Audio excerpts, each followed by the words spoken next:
What are some of the things that you think that if a Ugandan farmer would get, they would be able to improve growing this crop for export, to grow it in a better way and in a way that will enable the farmers to even make more money or profits from the crops? Now, in the time to come, we can make good money from growing pepper if we can all work together.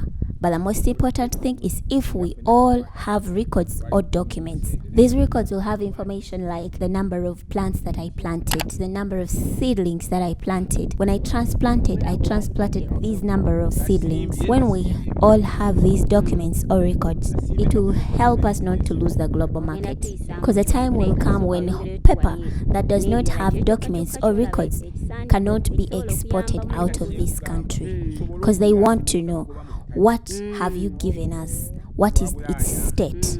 What have you been spraying? When did you spray? And they want to make sure that you gave them good quality, the required quality. And then we have to be truthful, because there is you writing records when you are lying. Because when you do that, still your pepper will be found to have diseases and pests and chemicals.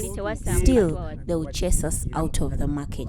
So for us to get a good market and enjoy growing this crop, let's start with records. You've planted your pepper.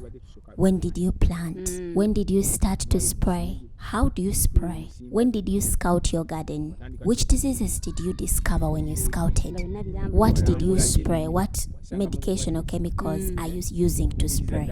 And also protecting yourself. I'm spraying, but am I spraying poisonous chemicals? Also deciding, I've sprayed poisonous chemicals to heal a disease, I'm not going to harvest.